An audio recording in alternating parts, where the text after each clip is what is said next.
सोचिए, क्या चुप्पी में इतनी ताकत हो सकती है कि वो जिंदगी बदल दे? या क्या ऐसा हो सकता है कि किसी एक खास दिन नदियों का पानी अमृत बन जाए? सुनने में कितना अनोखा लगता है ना? आज हम मौनी अमावस्या के इन्हीं गहरे रहस्यों को समझने की कोशिश करेंगे। जी हाँ, मौनी अमावस्या ये वो खास दिन है जब माना जाता है कि पवित्र नदियों का जल अमृत के समान हो जाता है। आप सोच सकते हैं कि ये दिन आध्यात्मिक ऊर्जा से कितना भरा होता होगा। तो सवाल उठता है कि आखिर ये मौनी अमावस्या है क्या, और ऐसी क्या खासियत है इस दिन में? चलिए इसी को समझते हैं। तो देखिए, जैसा कि नाम से ही पता चलता है, ये हिंदू कैलेंडर के माघ महीने में आने वाली अमावस्या है।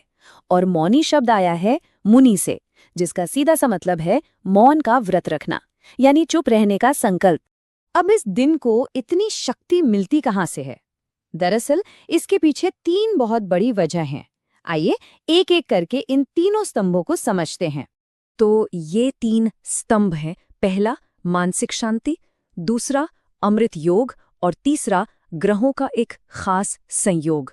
जब ये तीनों चीजें एक साथ मिलती हैं तो ये दिन असाधारण रूप से शक्तिशाली बन जाता है। सबसे पहले बात करते हैं मानसिक शांति की। देखिए, जब हम मौन व्रत रखते हैं तो हम फालतू बोलने में अपनी ऊर्जा बर्बाद नहीं करते। वो सारी ऊर्जा हमारे अंदर ही रहती है, जिससे मन की जो चंचलता है, जो भागदौड़ है, वो शांत हो जाती है और नतीजा गहरी आंतरिक शांति। अब आते हैं दूसरे स्तंभ पर, अमृत योग। इसके पीछे एक बहुत ही दिलचस्प पौराणिक कहानी है। कहते हैं कि जब समुद्र मंथन हुआ था तो अमृत की कुछ बूंदें पृथ्वी की नदियों में जा गिरी थी, और मान्यता ये है कि मौनी अमावस्या के दिन पानी में वही अमृत तत्व फिर से जागृत हो जाता है। इसीलिए इस दिन किया गया स्नान मुक्तिदायक यानी मोक्ष देने वाला माना जाता है।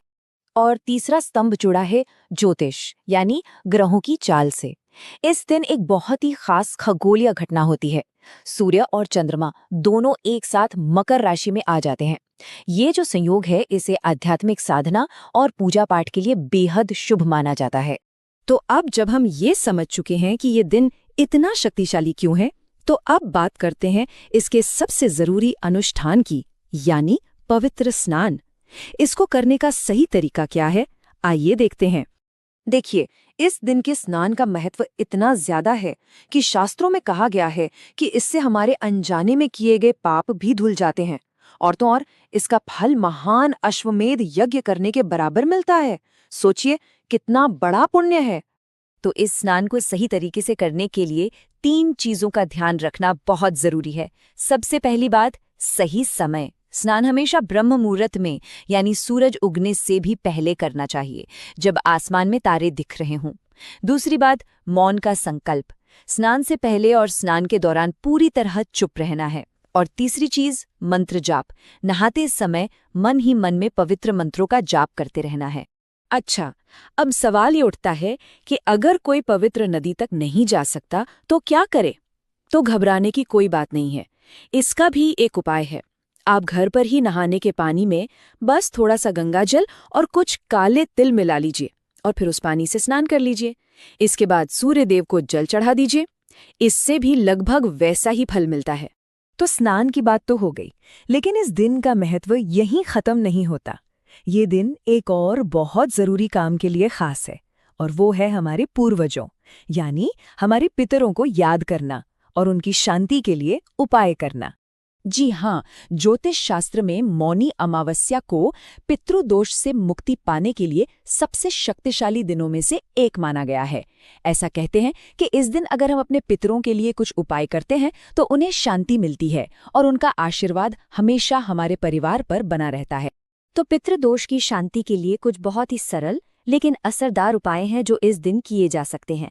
पहला है तर्पण और पिंडदान।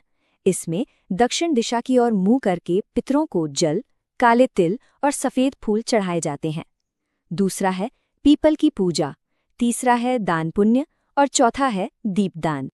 अच्छा, तो हमने स्नान की बात कर ली, पितरों के लिए उपाय भी जान लिए, लेकिन इन सब अनुष्ठानों को करने का असली मकसद क्या है? मौन रखने का असल मतलब क्या है? चलिए अब इस पर बात करते हैं। देखिए, इस दिन जो भी हम करते हैं, चाहे वो मौन व्रत हो, स्नान हो या पितरों के लिए उपाय, उसका असर सिर्फ हमारी आत्मा को शांति देने तक सीमित नहीं रहता, इसका प्रभाव हमारी असल जिंदगी के हर पहलू पर पड़ता है। ये एक तरह से हमारे अच्छे कर्मों का निवेश है, जिसका फल हमें आशीर्वाद के रूप में मिलता है।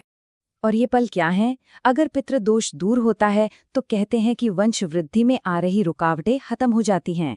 आर्थिक मोर्चे पर देखें तो रुके हुए काम पूरे होने लगते हैं, नौकरी या व्यापार में तरक्की मिलती है, घर परिवार में जो कलह या झगड़े होते हैं वो शांत होते हैं और प्यार बढ़ता है। और ज्योतिष के नजरिए से शनि, राहु, केतु जैसे ग्रहों के बुरे असर भी कम हो जाते हैं। लेकिन ये सारे सांसारिक लाभ एक तरफ और इस दिन का असली उद्देश्य एक तरफ। इसका सबसे बड़ा मकसद है अपनी आत्मा से जुड़ना। बाहरी अनुष्ठान तो जरूरी हैं, लेकिन उनके साथ साथ सात्विक भोजन करना, किसी की बुराई ना करना और सबसे जरूरी मौन रहकर अपने अंदर झांकने की कोशिश करना, असल में यही इस दिन की सबसे बड़ी साधना